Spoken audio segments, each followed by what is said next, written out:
नमस्कार, स्वागत है आप सभी का। आप देख रहे हैं समाचार। मैं हूं जमिश। शुरुआत करते हैं हेडलाइंस के साथ। अम्मान में आज प्रधानमंत्री नरेंद्र मोदी और शाह अब्दुल्ला द्वितीय करेंगे भारत जॉर्डन व्यापार सम्मेलन को संबोधित। जॉर्डन के बाद शाम को इथियोपिया के लिए रवाना होंगे प्रधानमंत्री।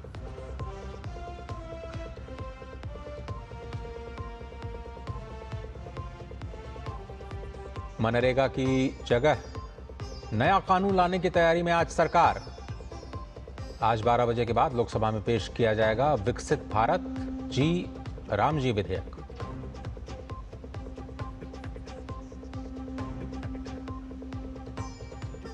प्रत्यर्पण प्रक्रिया के तहत बैंकॉक से थोड़ी देर में भारत के लिए रवाना होंगे गोवा अग्निकांड के आरोपी लूथरा ब्रदर्स। दोपहर तक दिल्ली एयरपोर्ट पहुंचने की उम्मीद। पटियाला हाउस कोर्ट में होगी पेशी।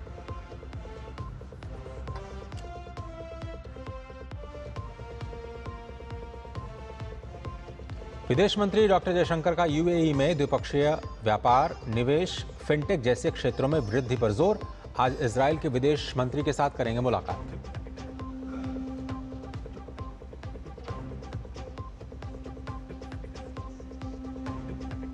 और 1971 में पाकिस्तान पर भारत की जीत का जश्न मनाने का दिन। विजय दिवस पर राष्ट्रपति, प्रधानमंत्री और रक्षा मंत्री ने वीरों के बलिदान और शौर्य को किया नमन।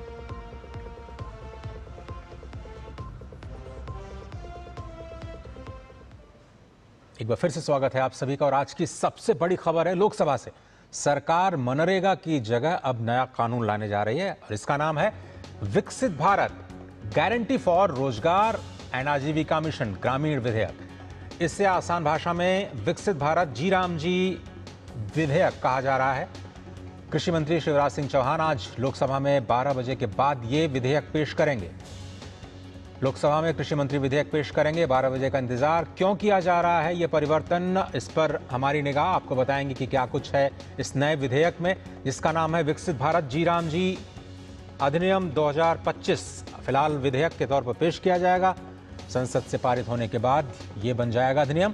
पूरा नाम है विकसित भारत गारंटी फॉर रोजगार एंड आजीविका मिशन ग्रामीण। लोकसभा में 12 बजे के बाद ये बिल आएगा। आज की ज़रूरतों को ध्यान में रख करके ये प्रावधान किए गए हैं। 20 साल पुराना है यह कानून, जिसमें बदलाव किया जा रहा है। बदलाव क्या कहें, नए बिल की तैयारी। मनरेगा का जो पुराना अधिनियम है उसको निरस्त करके अब विकसित भारत गारंटी फॉर रोजगार और आजीविका मिशन ग्रामीण, ये नया बिल पेश किया जाएगा। लोकसभा में 12 बजे के बाद ये बिल आएगा। सबसे बड़ा बदलाव ये है कि ये आज की ज़रूरतों को ध्यान में रख करके नया बिल लाया जा रहा है, क्योंकि माना जा रहा है कि अर्थव्यवस्था में बड़े बदलाव हुए हैं पिछले 20 वर्षों में और समय के अनुरूप नए अधिनियम लाना इस वक्त की ज़रूरत है। सबसे बड़ा बदलाव ये कि रोजगार के दिनों की संख्या में वृद्धि की गई है। यानी जितनी गारंटी पहले मिलती थी पहले के अधिनियम में, अब 100 दिनों की जगह 125 दिनों की गारंटी दी जाएगी। और अच्छी खबर यह भी कि खेती के जो समय पर ये योजना के तहत काम नहीं होगा, क्योंकि बहुत सारे लोग अपने खुद के किसानी के लिए काम करते हुए नजर आते हैं। और केंद्र और राज्यों का हिस्सा भी परिवर्तित किया गया है। 60 और 40 की हिस्सेदारी, यानी राज्यों की भी जिम्मेदारी इस पूरे अधिनियम में बढ़ती हुई दिखाई दे रही है। नई स्कीम में राज्यों को हाथ मिलाना होगा केंद्र के साथ, क्योंकि विकसित भारत में सभी को अपने योगदान के तहत दिया जा रहा है। और लोकसभा में 12 बजे के बाद बिल पेश किया जाएगा। और इस पूरी जानकारी के साथ हमारे साथ जुड़ रहे हैं हमारे संवाददाता अनुज यादव। नमस्कार अनुज, स्वागत है आप सभी का। सबसे पहला सवाल यही कि इस बिल की जरूरत क्यों, 20 साल पहले मनरेगा को हटाने की जरूरत क्यों पड़ रही है? अजय, एक क्रांतिकारी बदलाव हम ग्रामीण अर्थव्यवस्था या ग्रामीण क्षेत्र के लिए इस बिल के माध्यम से कह सकते हैं, क्योंकि आप जानते हैं 2 दशक का समय कोई कम समय नहीं होता अजय। काफी चीजें बदलती हैं और हम इस बात से शुरू करना चाहेंगे कि आखिर 20 साल पहले मनरेगा की जरूरत क्यों पड़ी थी। मनरेगा की जरूरत अजय आप जानते हैं इसलिए पड़ी थी कि जो भूमिहीन लोग हैं ग्रामीण क्षेत्रों के अंदर, उनको रोजगार उन्हीं के गांवों में उपलब्ध कराना, ये एक बहुत बड़ी योजना उस समय के लिए निश्चित तौर पर हुआ करती थी। लेकिन बदलते समय के साथ आज इसमें बड़े बदलाव करने की जरूरत महसूस हुई है और मोदी सरकार ने पिछले कई दशकों के अंदर, अगर हम बात करें जिस तरीके से काम किया है ग्रामीण क्षेत्रों के लिए, अब वहां की गरीबी भी दूर होती हुई नजर आई है, लोगों को रोजगार के अवसर बढ़े हैं। लेकिन मनरेगा का नाम चेंज करते हुए अब इसे विकसित भारत से जोड़ा गया है, और जब पूरे देश को विकसित भारत बनाने की तरफ एक संकल्प लिया गया है तो ग्रामीण क्षेत्र उससे अछूता कैसे रह सकता है? भूमिहीन लोग देश के वो इससे अछूते कैसे रह सकते हैं? पहले 100 दिन का रोजगार था, आपने बताया, अब 125 दिन का रोजगार होगा। और इसके अंदर एक सबसे बड़ी बात यह है कि जिन लोगों को अगर रजिस्ट्रेशन कराने के बाद इस योजना में रोजगार नहीं होगा तो उनको बेरोजगारी भत्ता गारंटी की, उसमें गारंटी दी गई है। अगर बाई चांस आप इस बात को मानिए कि उनको किसी वजह से अगर काम नहीं मिलता तो उनको बेरोजगारी भत्ता मिलेगा। दूसरी एक चीज, नई चीज और इसमें जोड़ी गई है, जिस 125 दिन के अंदर जब उसको इस रजिस्ट्रेशन के माध्यम से योजना में शामिल करने के माध्यम से जब उसे विकसित भारत ग्रामीण आजीविका गारंटी मिशन में जब उसको शामिल किया जाएगा, अगर उस समय विपरीत मौसम होता है, अगर उस समय बारिश है, बाढ़ है और उस व्यक्ति को काम नहीं मिलता तो भी उसको भुगतान होगा।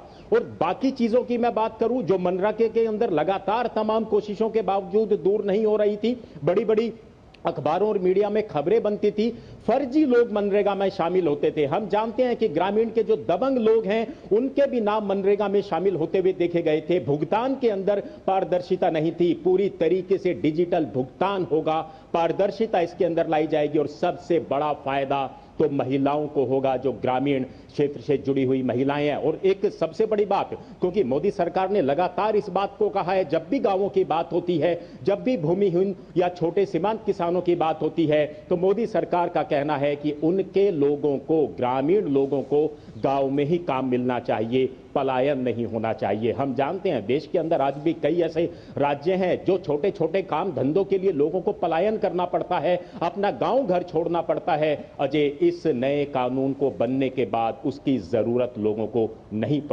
पड़ेगी। इसीलिए हम बार बार कह रहे हैं कि एक क्रांतिकारी बदलाव मोदी सरकार इस नए विधेयक कानून के माध्यम से लाने जा रही है। अनुज, ये भी कहा जा रहा है कि चलिए भाई, जो लोग जिनकी खेती है, भूमिहीनों के लिए बनाया गया था कानून, लेकिन अब आप कह रहे हैं कि इसमें जो काम करने की दिनों की संख्या है 100 से बढ़ा करके 125 कर दी गई, यानी 25% का इजाफा आमदनी में माना जाए तो मोटे तौर पर जो लोग इससे जुड़ना चाहते हैं होगा ही होगा। इससे ग्रामीण अर्थव्यवस्था और इसमें जो आजीविका मिशन को जोड़ा गया है उसके पीछे का दर्शन क्या है और इससे क्या फर्क पड़ेगा रोजगार की दिशा में, या फिर गांव वाले जो लोग मजदूरी में आना चाहते हैं मनरेगा के माध्यम से, उनकी माली हालत के लिहाज से? देखिए, सबसे बड़ी बात यही है, अगर इस कानून को हम इसमें गहराई से जाकर इसको अजय समझने की कोशिश करेंगे तो बहुत नई चीजें हैं। क्योंकि आज तो ये बिल संसद के अंदर लोकसभा में पेश होना है, पास होना है, लेकिन जब इसकी छोटी छोटी तकनीकी चीजें बाहर निकल कर आएंगी अजय, तब मालूम चलेगा कि किस तरीके से ये दशा और दिशा ग्रामीण अर्थव्यवस्था की बदलेगा, ग्रामीण लोगों की बदलेगा। आजीविका मिशन को शामिल करने का एक सबसे बड़ा मकसद यही है, क्योंकि आजीविका मिशन में ग्रामीण विकास मंत्रालय की तरफ से कई लाख करोड़ का बजट रखा गया है, और उसमें सिर्फ गांव की महिलाएं, गांव के युवा और गरीब लोग ही नहीं है, बल्कि पूरा एक बुनियादी जो ढांचा ग्रामीण अर्थव्यवस्था का होता है वो आजीविका मिशन के अंदर शामिल है। उसके अंदर छोटे छोटे नए रोजगार धंधे शामिल किए जाते हैं। किसान अगर कोई किसान संगठन अगर एफपीओ बनाते हैं, उन एफपीओ के माध्यम से भी ये लोग जुड़ सकेंगे। आज हम जानते हैं कि जिस तरीके से उत्पादन लगातार गांव के अंदर किसान कर रहे हैं, उसको उत्पादन को आज बाजार में किसी दूसरे या बिचौलियों को बेचने की जरूरत नहीं होती। हम जानते हैं आजीविका मिशन के माध्यम से महिलाएं आज अपने ही इलाके के अंदर, गांवों के अंदर पैकेजिंग भी खुद कर रही हैं, अपने उत्पादों का खुद ही पैकेजिंग कर रही हैं, और मार्केट के अंदर वो दाम आज उस किसान को, उन महिलाओं को, उन गरीबों को मिल रहा है जो पहले बिचौलिए खा जाते थे। ये परिवर्तन, एक चीज समझना चाहेंगे कि व्यवस्था के अंदर किया गया है। अब आपसे ये समझना चाहेंगे, क्योंकि राज्यों की जिम्मेदारी भी इसमें बढ़ाई गई है, 40% का फंड अब राज्यों को देना पड़ेगा, तो राज्य सरकारें कैसे इसको लेकर के आगे जाएंगे? और ये पूरा जो हम लोग कोऑपरेटिव फेडरलिज्म की बात करते हैं, जब विकसित भारत के साथ इसको जोड़ा जाता है तो ऐसा माना जाए कि ये लंबे समय के लिए लाया गया विधेयक है, और इसमें राज्यों की भूमिका कैसे बदलने जा रही है? देखिए, सबसे बड़ी बात तो ये, और हम तो इस बात को जानते हैं कि मोदी सरकार का एक सबसे बड़ा नारा तो अजय यही है, सहकार से समृद्धि। और विकसित भारत का जो लक्ष्य 2047 में बनाने का रखा गया वो तो सहकार से ही संभव हो पाएगा। और सहकार तो सभी का साथ होना चाहिए, चाहे वो राज्य हो चाहे वो केंद्र हो, क्योंकि हम जानते हैं कि कृषि और जो ग्रामीण विकास से जुड़ी हुई योजनाएं हैं ज्यादातर तो ये राज्य के ही विषय हैं, राज्यों को ही इनको करना होता है। और केंद्र सरकार की एक सबसे बड़ी बात है कि जितना भी राज्यों को पैसा दिया जाता है, एक बड़ा आवंटन किया जाता है केंद्र सरकार की तरफ से, पूर्ण रूप से कई राज्य उसको पूरा नहीं करते। पिछले कई दिनों में काफी खबरें आई हैं, बंगाल जैसे राज्य केंद्र की योजनाओं को लागू नहीं करते। तो निश्चित तौर पर राज्यों की भूमिका को बढ़ाया गया है। और ये सिर्फ ये सबसे बड़ी बात ये होगी कि कोई भी सरकारें जो राजनीति, जो लोगों के विकास पर, गरीबों के विकास को लेकर जो राजनीति होती है वो राजनीति नहीं होनी चाहिए। कोई केंद्र सरकार किसी भी चीज का क्रेडिट अकेले नहीं लेना चाहती। राज्यों की भूमिका को बढ़ाने का मकसद भी यही है, उनकी जिम्मेदारी भी तय हो, उनकी भूमिका भी तय हो। 60 और 40 का जो रेशियो, निश्चित तौर पर राज्यों को अलग अलग योजनाओं के अंदर अनेकों योजनाएं हैं। ये तो हम सिर्फ एक दो योजनाओं की बात कर रहे हैं जिससे राज्य काफी मजबूत हुए हैं। दूसरी एक सबसे बड़ी बात है कि अलग अलग राज्यों के हिसाब से अलग अलग स्थितियां हैं। पूर्वोत्तर भारत की बात करें तो वहां तो 90 और 10 का ही रेशियो है। हम जानते हैं कि पूर्वोत्तर भारत की चुनौतियां अलग हैं। वहां 90% जो पैसा है वो केंद्र देगा, 10% उनको देना है। इसके अलावा केंद्र शासित प्रदेश हैं, वहां पूरा 100% पैसा जो है वो केंद्र सरकार देगी।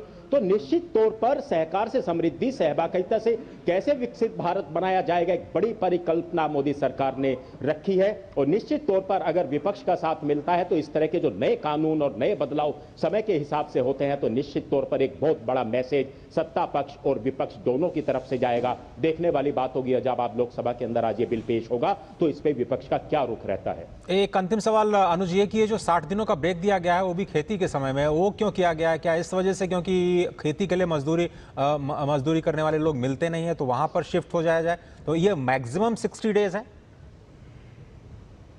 इसको दो तरीके से अजय समझना होगा और सबसे खासियत और सबसे खूबसूरती यही है कि 60 दिन का जो ब्लॉकिंग पीरियड है कि उसमें सरकार आपको काम नहीं देगी। 60 दिन के अंदर आपको काम कहां मिलेगा?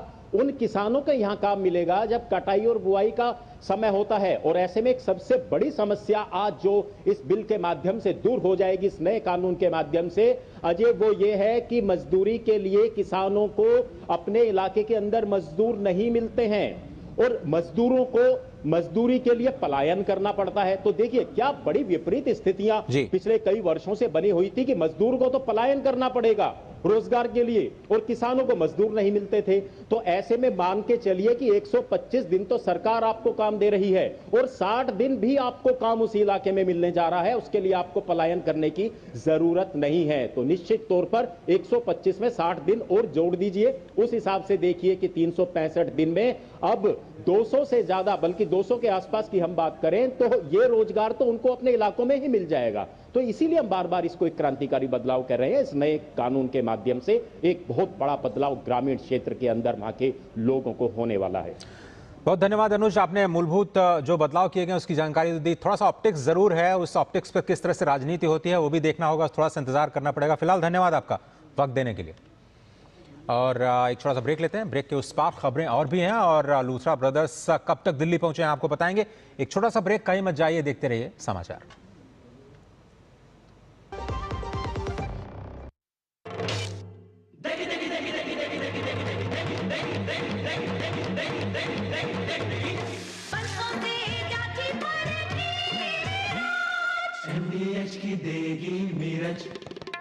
देगी मिर्च का तड़का, अंग अंग फड़का। एमडीएच की देगी मिर्च। मेरी पसंद, मेरी पसंद, मेरी पसंद, मेरी पसंद, हमारी पसंद, हम सबकी पसंद। मजबूत देश का मजबूत सरिया हो गया स्टील। कौन है जो जोड़े देश को? विकसित भारत का विकसित भारत।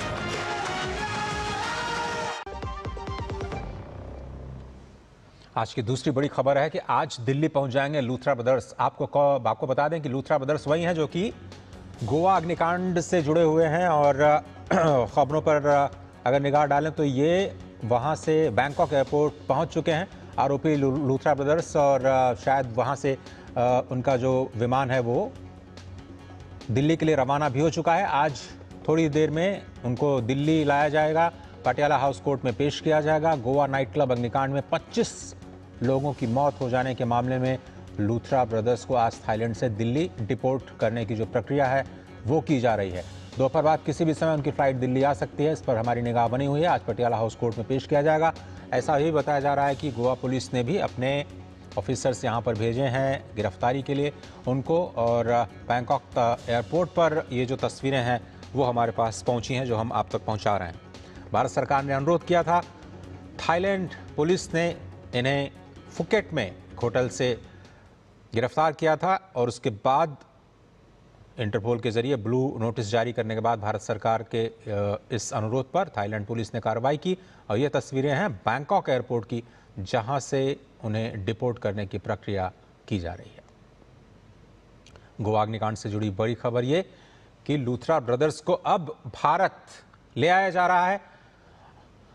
और थोड़ा सा हम टाइमलाइन जानने की कोशिश करते हैं कि लूथरा ब्रदर्स पर क्या कुछ आरोप है और किस तरह से अब ये उन पर मुकदमा चलाया जाएगा। लापरवाही, खतरनाक कृत्य से निर्दोष लोगों की मौत, ये जो उनका नाइट क्लब जिसको बताया जा रहा है कि बर्च बाय रोमियो लेन, ऐसा कहा जा रहा है कि दूसरों की जान खतरे में डालने का आरोप उन पर लगाया जा सकता है, क्योंकि जो क्लब है उसमें सारे के सारे नियमों का पालन नहीं किया गया और उन्हीं की लापरवाही से निर्दोष लोगों की जानें गई, उनको चोट पहुंचाना और निर्दोष लोगों को गंभीर चोट पहुंचाना, उन पर यह आरोप है।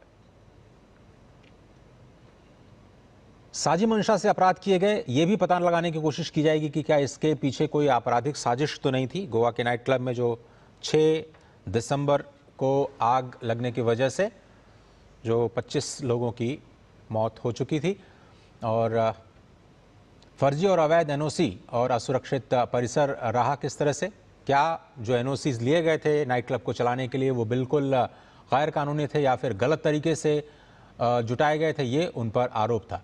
और अब हम देखते हैं कि 6 दिसंबर से आज 12 दिसंबर के बीच क्या कुछ हुआ है। 6 दिसंबर गोवा के बिर्च नाइट क्लब में भीषण आग लगी थी, जब ये बड़ी दुर्घटना सभी के सामने आई। 25 लोगों की मौत हुई थी और कई लोग उसमें घायल भी हुए थे। फायर एनओसी और सुरक्षा मानकों में बड़े उल्लंघन का मामला सामने आया था। 7 और 8 दिसंबर को अगर हम देखें तो गोवा पुलिस ने सौरभ और गौरव लूथरा, जिसने हम लूथरा ब्रदर्स कह रहे हैं, उन पर केस दर्ज किया 7 और 8 दिसंबर को। 6 दिसंबर को ये आगजनी की घटना हुई थी। 7 और 8 को उन पर गैर इरादतन हत्या सहित बहुत ही गंभीर धाराओं के तहत गोवा में ही उनके खिलाफ ये मामला दर्ज किया गया।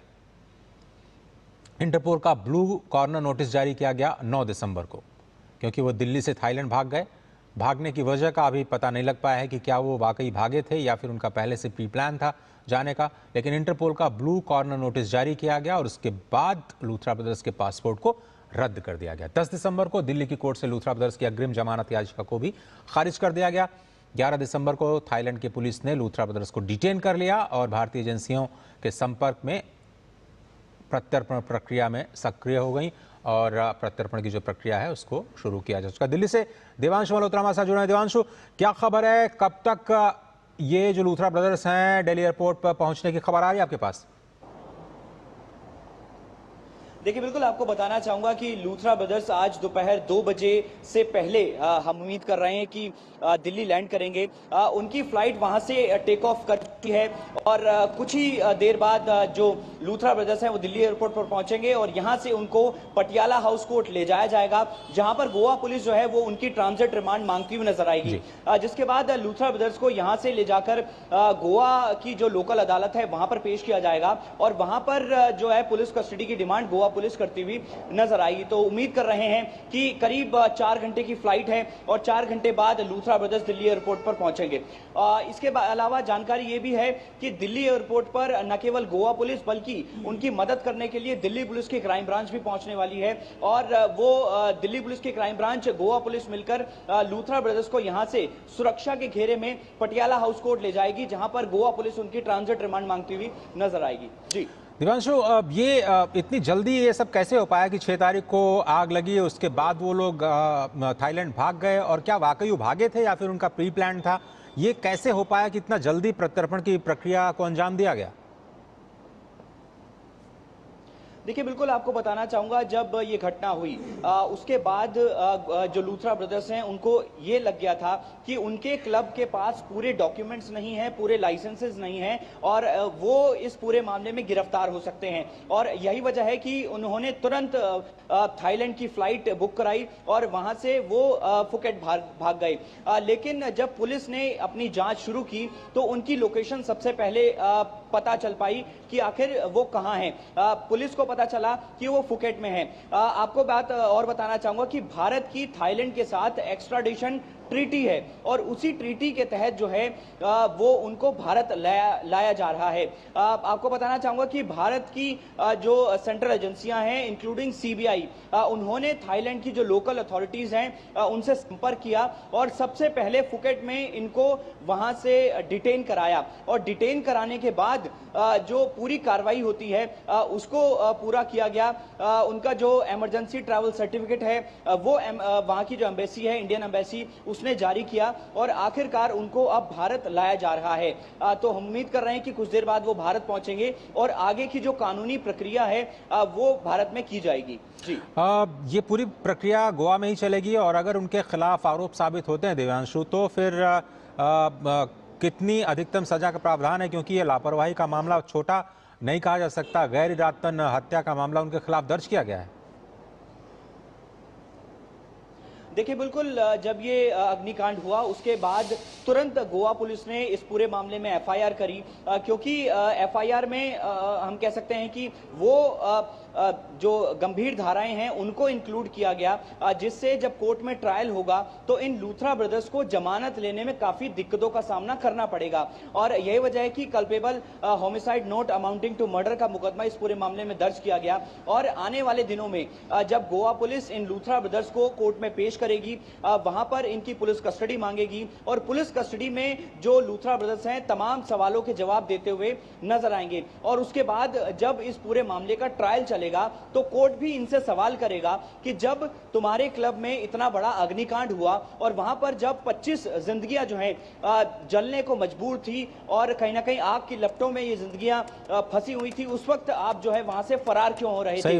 वो ऐसा वक्त था जब आपको अपने कर्मचारियों के साथ खड़ा होना था, वो ऐसा वक्त था जब आपको अपने कस्टमर्स के साथ खड़ा होना था, लेकिन आप वहां से फरार हो गए और फरार होने के बाद तुरंत फुकेट भाग गए। तो आखिर आपकी मंशा क्या थी? तो ये तमाम सवालों के जवाब जो है उसको लूथरा ब्रदर्स को कोर्ट में भी देने होंगे और उम्मीद है कि इस पूरे मामले में लूथरा ब्रदर्स को कड़ी सजा का सामना आने वाले दिनों में करना पड़ सकता है। और इस पूरे मामले में सीबीआई की पूरी भूमिका क्या? ये सीबीआई के तहत ये मामला चलेगा या फिर गोवा पुलिस ही सारी की सारी कार्रवाई को आगे लेकर के जाएगी?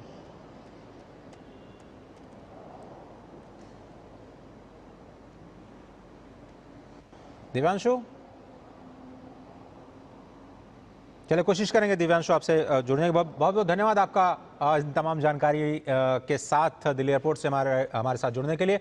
आगे बढ़ते हैं और बड़ी खबर, जो तीसरी बड़ी खबर आज की है वो है प्रधानमंत्री की जॉर्डन यात्रा से जुड़ी हुई। आज दूसरा दिन प्रधानमंत्री नरेंद्र मोदी का जॉर्डन यात्रा का, जिसमें आज जॉर्डन भारत व्यापारिक मंच में भागीदारी होनी है। इस मंच पर प्रधानमंत्री नरेंद्र मोदी के साथ जॉर्डन के शाह अब्दुल्ला द्वितीय इब्न अल हुसैन भी होंगे। इस दौरान दोनों इस व्यापार सम्मेलन को संबोधित भी करेंगे। सम्मेलन में दोनों देशों के प्रमुख व्यवसायी भी शामिल हैं। भारत जॉर्डन का तीसरा सबसे बड़ा व्यापारिक साझेदार है। भारत और जॉर्डन के बीच मजबूत आर्थिक संबंध है और दोनों देशों के बीच 2.8 अरब अमेरिकी डॉलर का व्यापार है।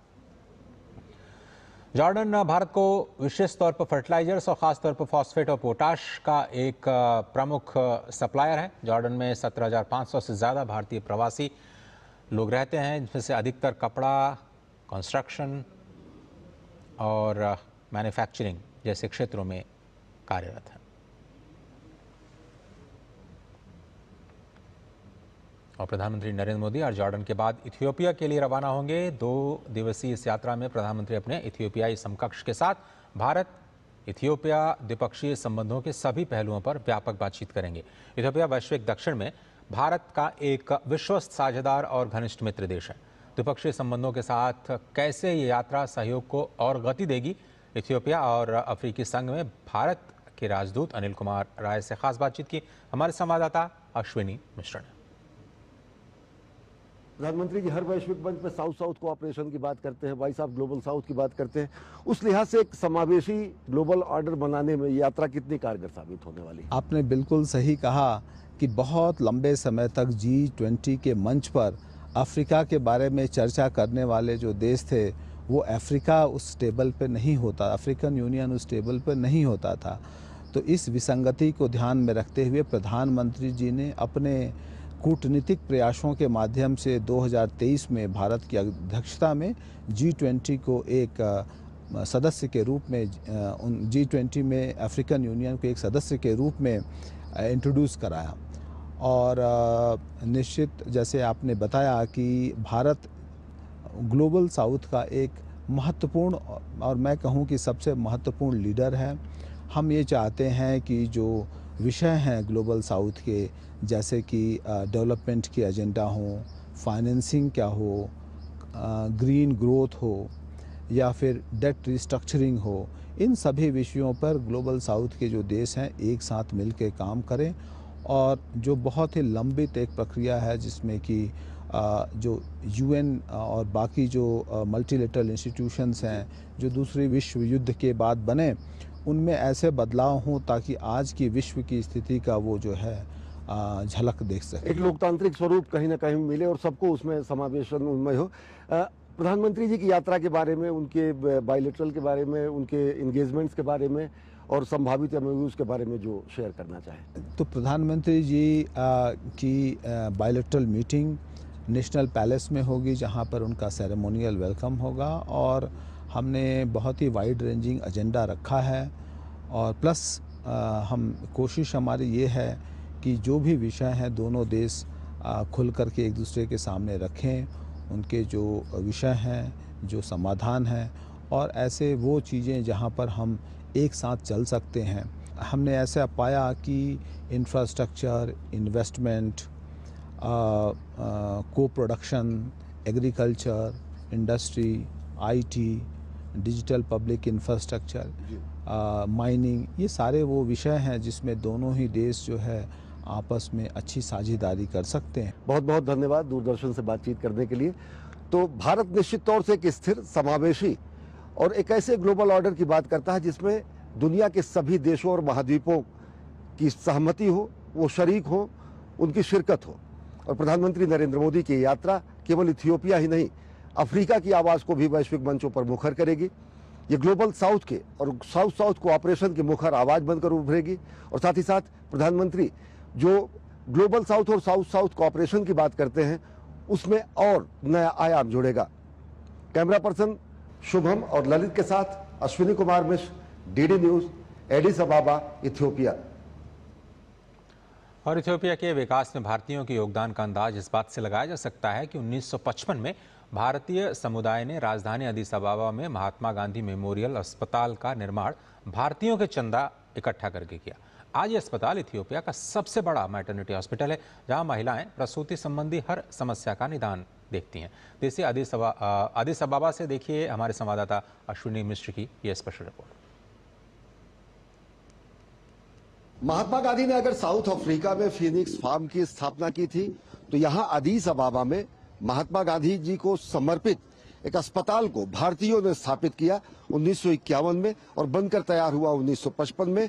और भारतीयों के द्वारा दिए गए पैसे और दान से इस पूरे अस्पताल का निर्माण हुआ जो कि इथियोपिया का पहला मैटरनिटी हॉस्पिटल माना जाता है। कैसे इस अस्पताल की पृष्ठभूमि भारतीयों ने रखी, कैसे नींव रखी और कितना महत्वपूर्ण है ये योगदान। अभी का जो हाई कमिश्नर था, इंडिया का पहला हाई कमिश्नर सरदार सिंह, ये सबको कम्युनिटी को बोला कि भाई कुछ करो। कम्युनिटी को इकट्ठा किया, वो एक दिन में इसकी निर्माण के लिए पैसा इकट्ठा कर लिया था। फिर उधर एम्परर को मिले और एम्परर को ये प्रपोजल दी तो ये बहुत खुश था। उसने लैंड भी दी जो अभी ये लैंड है। उस समय कितना इकट्ठा हुआ पैसा? और उस दफे 230,000 बिल इकट्ठे हुए थे।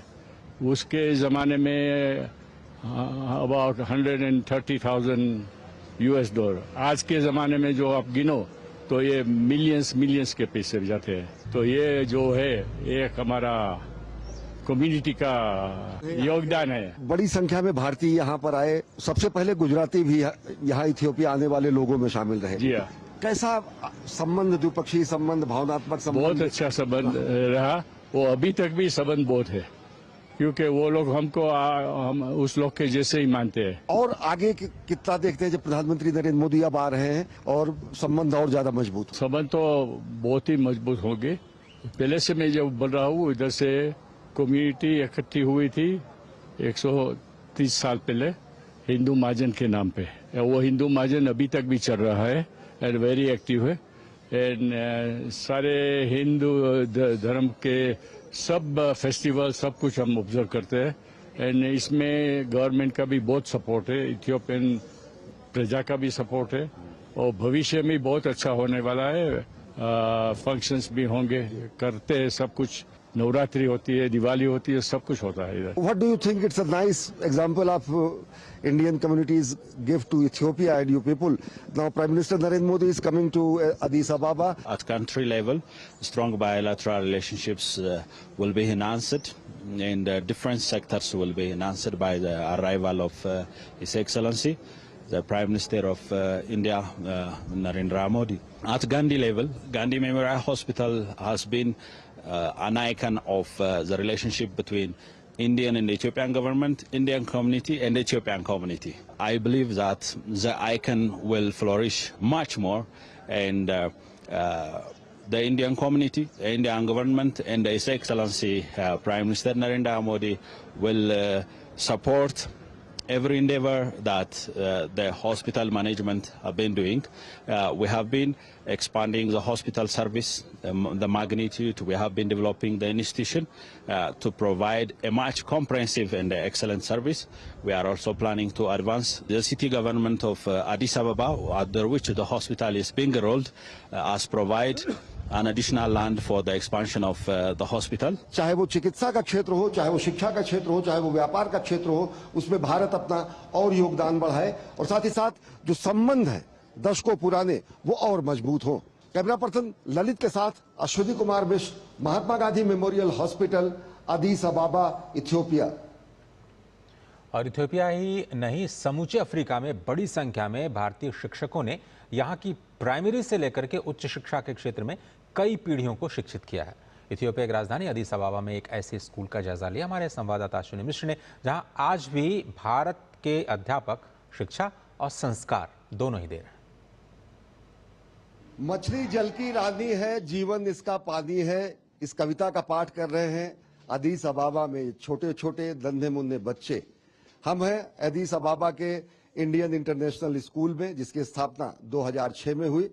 तकरीबन 20 वर्षों से स्कूल प्राइमरी सेक्शन में अमूल्य योगदान दे रहा है इथियोपिया के छोटे छोटे बच्चों के लिए और साथ ही साथ भारतीय मूल के अन्य बच्चों के लिए। यहाँ के दूरस्थ रिमोट एरियाज में भारतीय शिक्षक रहा करते थे, जिन्होंने कई पीढ़ियों को यहाँ पर शिक्षित किया है। यहाँ के प्राइमरी एजुकेशन, यहाँ के हायर एजुकेशन में भारतीय शिक्षकों की अहम भूमिका है। हमारे साथ इस विद्यालय के फाउंडिंग मेंबर और प्रिंसिपल अब्राहम जी हमारे साथ हैं। आप लोगों ने ये विद्यालय कैसे established kiya? What was the concept behind it? If I talk about me, I came around about 40 years back. I came. And much before that, there were many Indian teachers. We were all having very good relation and mingling with Ethiopians here, because culturally and all other aspects, we were very much similar to Indian culture and in all aspects. So we have been in education for the past many years. So much attachment we have towards this country, as they are very much hospitalized. और जो Indian ethos है वो भी कहीं ना कहीं inbuilt हुआ है यहाँ की सोसाइटी में। Values that we have back in India, and the Ethiopians also, almost we respect their values, and they are almost equal values. We consider, we feel like that. And parents are much more dedicated to their children to have education. बहुत सारे 2000 से ज्यादा उच्च शिक्षा और अन्य शिक्षा क्षेत्र में यहाँ पर अभी भी शिक्षक कार्यरत हैं। कितने पीढ़ी पहले आप आए और हिंदी पढ़ाती हैं? हमारी 4 पीढ़ी यहीं पे है और मेरा जन्म भी यहीं पे हुआ है, और मैं हिंदी राइम्स सिखाती हूँ बच्चों को, क्योंकि बच्चे सब इथोपियन से, क्योंकि बच्चे तो बच्चे ही होते हैं ना। इस विद्यालय के बारे में बताएं, ये सीबीएसई से एफिलिएटेड है ये विद्यालय? सिलेबस उसका हम वही फॉलो करते हैं। जो सिलेबस है वो सीबीएसई से एफिलिएटेड ये स्कूल है, और सिलेबस यहाँ का कैसे क्या है? This school actually started about 20 years ago, and we were actually following Indian curriculum, Indian textbooks. We selective books we take, and we impart our education with Ethiopian students. This time, we have our school was affiliated with CBSE. We are now fully following CBSE curriculum. नमस्ते, welcome PM Modi ji, ये बच्चों के उद्गार हैं। और निश्चित तौर से प्रधानमंत्री नरेंद्र मोदी की ये यात्रा दोनों देशों के संबंधों को और मजबूत करेगी। ये यात्रा आर्थिक आयाम तो गढ़ेगी ही, साथ ही साथ सांस्कृतिक और शैक्षिक आयाम में और वृद्धि होगी। कैमरा पर्सन ललित के साथ Ashwini Kumar Mishra, DD news, अदीस अबाबा, Ethiopia.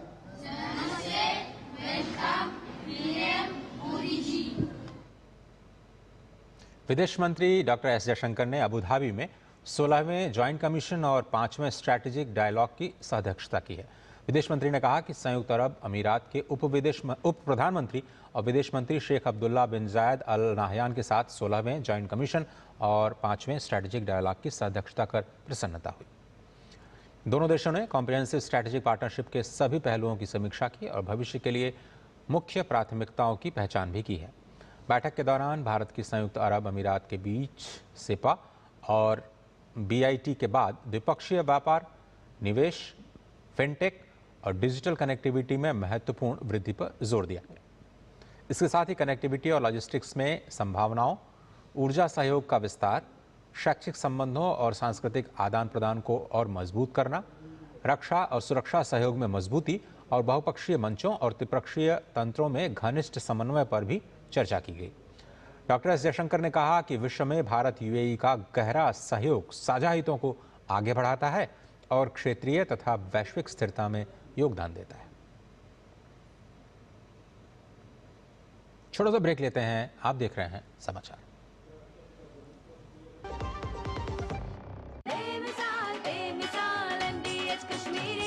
लाल रंग इसका अपार, तीखा कम है फिर भी स्वाद। बेमिसाल बेमिसाल MDH कश्मीरी, और कम दाल पर असली दाल। MDH कश्मीरी लाल मिर्च पाउडर। बेमिसाल बेमिसाल MDH कश्मीरी, MDH।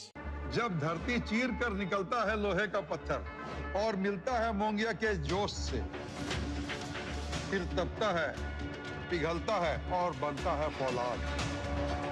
अब होता है सरिया सारी खूबियों के साथ। मोंगिया स्टील, मजबूत देश का मजबूत सरिया। पता है, लोग अक्सर मुझसे पूछते हैं कॉल सेंटर का स्टेडी जॉब क्यों छोड़ा। I wanted more out of life. बस मैंने अपना स्टार्टअप शुरू किया। जानना चाहोगे कैसे? Then start up your own business as an LIC agent. यहाँ सब कुछ है। Great products, zero investment, leading organization and unlimited opportunities. तो क्या आप तैयार हैं? LIC एजेंट बनो, अब बड़ा सोचो। हमारी वेबसाइट पर जाएं या अपनी नजदीकी LIC शाखा से संपर्क करें। स्वागत है आप सभी का, आप देख रहे हैं समाचार। आगे बढ़ते हैं। प्रधानमंत्री नरेंद्र मोदी ने एक बार फिर से डीडी न्यूज के सुप्रभातम कार्यक्रम के सुभाषित सेगमेंट को लोगों के साथ साझा किया है। सुभाषित मंत्र के जरिए संदेश दिया कि अपने मुख से अपनी प्रशंसा करने के बजाय अपने कर्मों से वीरता का प्रदर्शन करना बेहतर है। नमर्शयन्ति चात्मानं सम्भावयितुमात्मना अदर्शयित्वा शूरास्तु कर्म कुर्वन्ति दुष्करम्।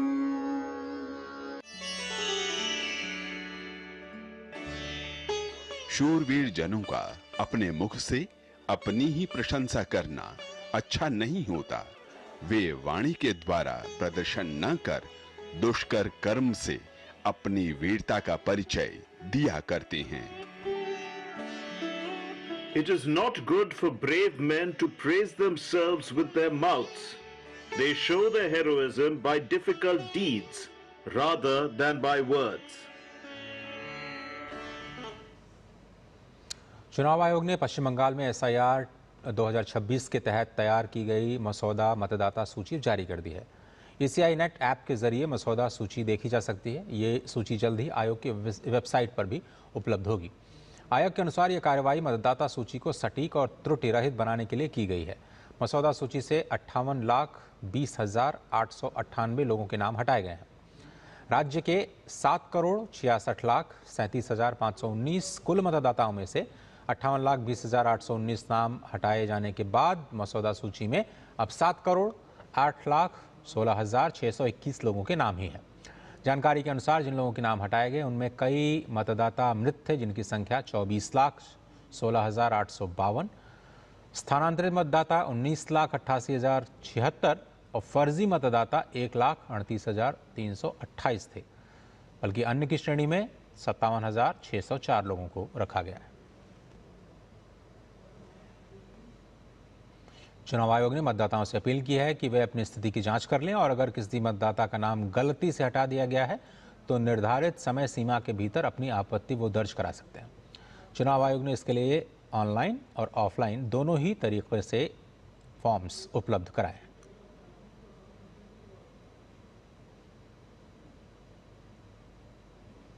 और अब बात करते हैं पहलगाम आतंकी हमले की, जिसकी चार्जशीट अब NIA ने जम्मू की एक अदालत में दाखिल कर दी है। 1597 पृष्ठों के आरोप पत्र में पाकिस्तान स्थित लश्कर-ए-तैयबा द रेजिस्टेंस फ्रंट आतंकी संगठन का नाम शामिल है। चार्जशीट में पाकिस्तान की साजिश, आरोपियों की भूमिका और मामले से जुड़े सहायक सबूतों का ब्यौरा भी दिया गया है। राष्ट्रीय जांच एजेंसी की चार्जशीट में प्रतिबंधित आतंकी संगठन लश्कर-ए-तैयबा TRF को पहलगाम हमले की योजना बनाने, उसमें मदद करने और उसे अंजाम देने में उसकी भूमिका के लिए कानूनी इकाई के रूप में आरोपित किया गया है। जम्मू स्थित NIA स्पेशल कोर्ट में दायर 1597 पृष्ठों के आरोप पत्र में पाकिस्तानी हैंडलर आतंकवादी साजिद जट का नाम भी आरोपी के तौर पर शामिल है। NIA के आरोप पत्र में उन 3 आतंकवादी आतंकियों के नाम भी हैं जो कि घातक आतंकी हमले के कुछ हफ्तों बाद जुलाई 2025 में श्रीनगर के दाची गांव में ऑपरेशन महादेव के दौरान भारतीय सुरक्षा बलों के द्वारा मार दिए गए थे। NIA ने चार्जशीट में आरोपियों के खिलाफ भारत के विरुद्ध युद्ध छेड़ने के लिए भी दंडात्मक धाराओं का प्रयोग किया है।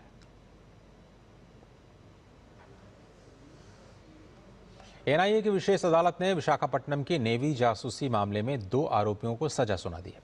अदालत ने महाराष्ट्र के सोमनाथ संजय इकाडे और उत्तर प्रदेश के सोनू कुमार को 5 साल 11 महीने और 15 दिनों की सजा दी। इन्हें UAP अधिनियम और आधिकारिक गोपनीयता अधिनियम के तहत दोषी ठहराया गया है। अदालत ने दोनों पर 5-5 हज़ार रुपए का जुर्माना भी लगाया। इसका भुगतान न करने पर 1 साल की अतिरिक्त सजा का प्रावधान है। ये दोनों आरोपी दिसंबर 2019 में कर्नाटक के कारवार और विशाखापट्टनम से गिरफ्तार किए गए थे। मामले में विदेशी जासूसों द्वारा भारतीय नौसेना के ठिकानों पर जासूसी की जाती थी। NIA ने 2019 में मामला अपने हाथ में लिया और 14 आरोपियों के खिलाफ आरोप पत्र दायर किए थे। कोच्चि में आज भारतीय नौसेना को एक ऐसा साथी मिलने वाला है जो चुनौतीपूर्ण समुद्री क्षेत्रों में मिशन को और अधिक सटीकता के साथ पूरा करेगा। इसका नाम है DSC-A20, जो मेक इन इंडिया पहल का महत्वपूर्ण उदाहरण है। 5 क्राफ्ट की श्रृंखला का पहला जहाज है। DSC-A20 का शामिल होना नौसेना के बेड़े के लिए एक प्रमुख उपलब्धि है। इसके माध्यम से भारतीय नौसेना की गोताखोरी और जल के भीतर सहायक क्षमताओं में उल्लेखनीय तेजी आएगी। इसको तटीय जल क्षेत्र में कई प्रकार के गोताखोरी और जलीय अभियानों के साथ विशेष रूप से डिजाइन किया गया है। ये पोत उन्नत और अत्याधुनिक गोताखोरी प्रणालियों से सुसज्जित है। इस पोत के शामिल होने से भारतीय नौसेना की गोताखोरी सहायता के साथ ही जल के भीतर निरीक्षण, बचाव अभियान और तटीय क्षेत्रों में परिचालन तैनाती की क्षमता में उल्लेखनीय बढ़ोतरी होगी। DSC-A20 को कोच्चि में तैनात किया जाएगा, जहां ये दक्षिणी नौसेना कमान के अधीन अपनी परिचालन भूमिकाएं निभाएगा। आज है विजय दिवस। 1971 में पाकिस्तान पर भारत की शानदार विजय का दिन। देश भर में आज विजय दिवस के मौके पर शहीदों को श्रद्धांजलि दी जा रही है। दिल्ली के वॉर मेमोरियल में रक्षा मंत्री राजनाथ सिंह ने देश के वीर सपूतों को नमन किया।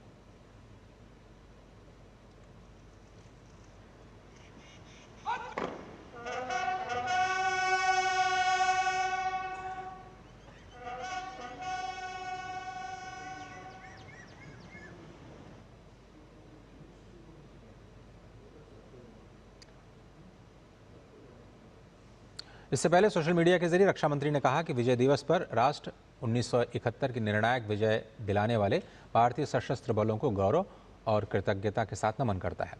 सेना, नौसेना और वायुसेना ने त्रुटिहीन समन्वय के साथ कार्य करते हुए इतिहास को नया रूप दिया और भारत के रणनीतिक संकल्प को सुदृढ़ किया। उनकी वीरता, अनुशासन और युद्ध भावना पीढ़ियों को प्रेरित करती रहेगी, हमारी राष्ट्रीय इच्छा शक्ति को और मजबूत करेगी।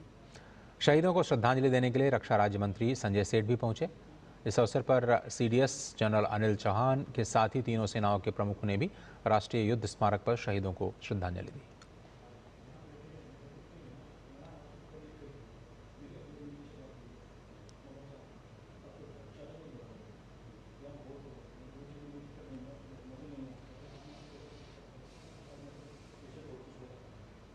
विजय दिवस के मौके पर हैदराबाद में भी शहीदों को श्रद्धांजलि दी गई है। बता दें कि 1971 के युद्ध में भारत पाकिस्तान के बीच युद्ध में भारतीय सेना के जाबाजों के साहस, शौर्य और पराक्रम के सामने पाकिस्तानी सेना ने घुटने टेक दिए थे।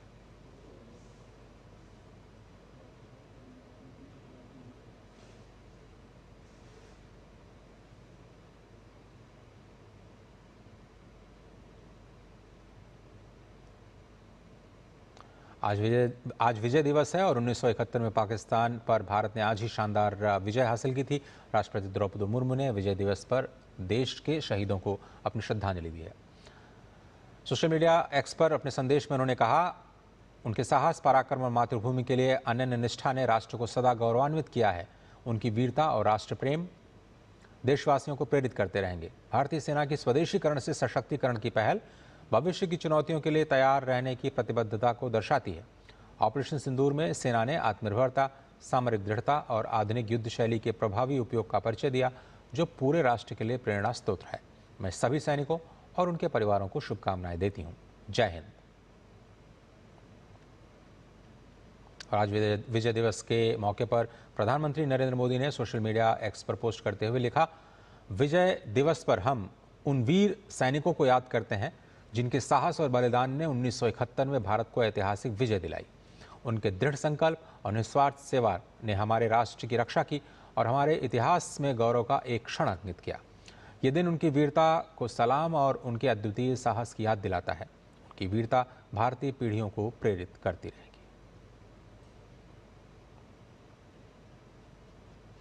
दिल्ली आगरा एक्सप्रेस वे पर आज एक दर्दनाक हादसा हुआ। घरे कोहने की वजह से कम विजिबिलिटी होने की वजह से कई बस और कारें आपस में टकरा गईं, जिसमें 4 लोगों की मौत हो गई और 25 लोग घायल हो गए। सूचना मिलते ही पुलिस और प्रशासन की टीमें तुरंत घटनास्थल पर पहुंची और राहत और बचाव कार्य शुरू किए गए। घायलों को नजदीक के अस्पताल में भर्ती कराया गया है। उत्तर प्रदेश के मुख्यमंत्री योगी आदित्यनाथ ने मथुरा जिले में हुए सड़क हादसे का संज्ञान लिया और मृतकों के परिवारों के प्रति संवेदना व्यक्त की है। मुख्यमंत्री ने सभी एजेंसियों और अधिकारियों को राहत कार्यों में तेजी लाने का निर्देश दिया। उन्होंने मृतकों के परिवारों को 2 लाख रुपए और घायलों को 50,000 रुपए की आर्थिक सहायता भी उपलब्ध कराने की घोषणा की है। यमुना एक्सप्रेस वे के 127 मील पर दुर्भाग्यपूर्ण दुर्घटना घटी है, जिसमें माननीय मुख्यमंत्री ने तत्काल इस घटना का संज्ञान लिया और हम लोगों को मौके पर भेजा कि जाकर के राहत बचाव कार्य करिए। माननीय मुख्यमंत्री जी ने बहुत ही संवेदना व्यक्त की है और जो घायल हैं उनका समुचित और बेहतर से बेहतर इलाज कराने के निर्देश दिए हैं और जिनकी असामयिक मृत्यु हुई है उनके परिजनों को अपने राहत राशि से तत्काल 2-2 लाख रुपए देने के निर्देश भी दिए गए।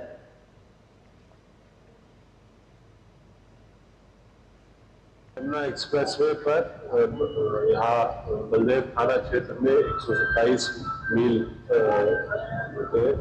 आज सुबह लगभग 4:30 बजे के करीब विजिबिलिटी लो होने के कारण इसके चलते लगभग 7 बसेस और 3 छोटी गाड़ियां आपस में टकरा गई। इस एक्सीडेंट के दौरान उनमें जो गाड़ियां थी उनमें आग लग गई। यहाँ सूचना प्राप्त होने पर तत्काल हमारी टीमें फायर सर्विस की, सिविल पुलिस की और लोकल एडमिनिस्ट्रेशन की सभी यहाँ पे उपस्थित हुई। अब तक लगभग 4 लोगों की मृत्यु होना इसमें पुष्ट हुआ है। शेष लगभग 25 लोग हैं जिनको अस्पताल में भर्ती कराया गया। उनमें से कोई भी गंभीर नहीं है, उपचाररत है, उन्हें बेहतर से बेहतर उपचार दिलाया जा रहा है। महाराष्ट्र सरकार ने स्कूलों में शारीरिक और मानसिक दंड पर पूर्ण तरीके से प्रतिबंध लगा दिया है। इस प्रतिबंध से शिक्षा का अधिकार RTE अधिनियम 2009 के प्रावधानों, विशेष रूप से धारा 17 को मजबूत किया गया है। इस संबंध में नया सरकारी प्रस्ताव जारी किया गया। शिक्षकों, प्रधानाध्यापकों के साथ साथ जो अस्थायी और संविदा कर्मचारी हैं, उनको भी किसी भी परिस्थिति में विद्यार्थियों को दंडित करने की अनुमति अब नहीं है। इस प्रस्ताव में विद्यार्थियों में मनोवैज्ञानिक पीड़ा या हीनता की भावना को बढ़ावा देने वाले किसी भी तरह के मौखिक दुर्व्यवहार, आपत्तिजनक भाषा के साथ ऐसे किसी भी तरह के व्यवहार को प्रतिबंधित किया गया है। प्रस्ताव के अनुसार शैक्षणिक प्रदर्शन, जाति, धर्म, लिंग, भाषा, विकलांगता या सामाजिक आर्थिक पृष्ठभूमि के आधार पर भेदभाव को दंडनीय अपराध माना जाएगा। प्रतिबंध का उल्लंघन करने पर RTE, पॉस्को और किशोर न्याय अधिनियम के तहत कड़ी कार्रवाई भी की जाएगी।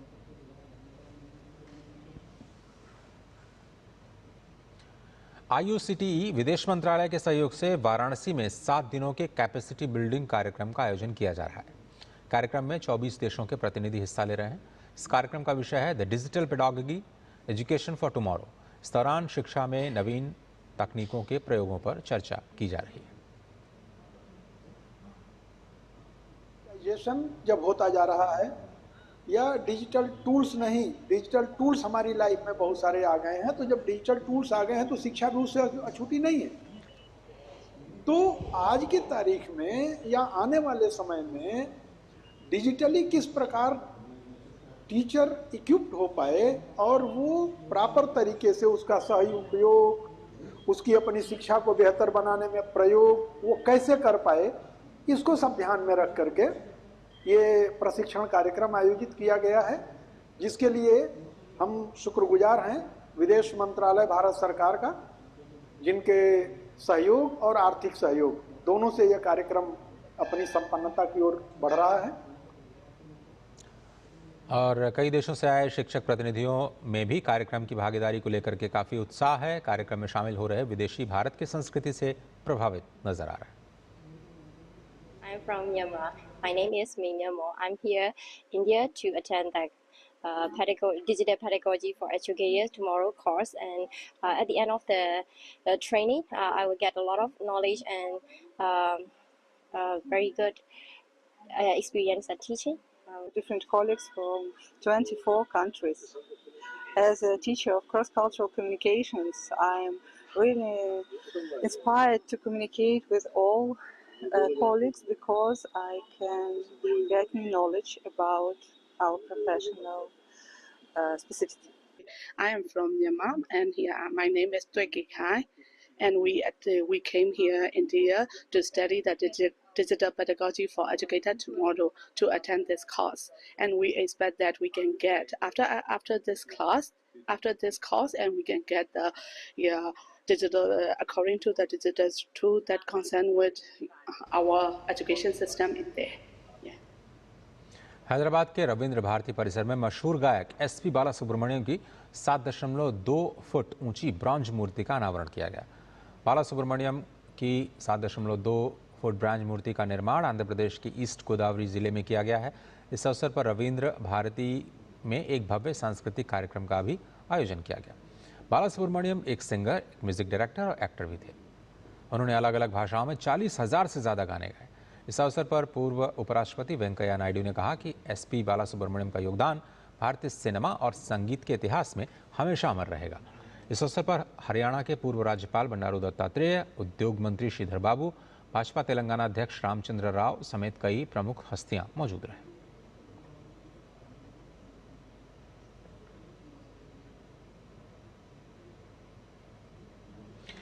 केंद्रीय खेल मंत्री जी किशन रेड्डी ने कहा है कि भारत 2030 में ओलंपिक आयोजित करने की तैयारी कर रहा है और प्रधानमंत्री नरेंद्र मोदी के नेतृत्व में इसमें तेजी लाई जा रही है। इसके अलावा खेलो इंडिया योजना के माध्यम से लोगों की खेलों में भागीदारी बढ़ाने पर भी जोर दिया गया है।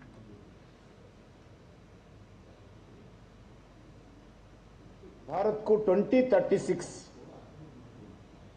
ओलंपिक होस्ट करने के पूरे कोशिश भारत की तरफ से जारी है। आज हम इसी दिशा में प्रधानमंत्री जी के नेतृत्व में हम खेल सेक्टर में आगे बढ़ रहे हैं। खेलो इंडिया स्कीम का उद्देश्य आज लोगों को भागीदारी और ट्रेडिशनल लोकल गेम्स भी बचाना और बढ़ाना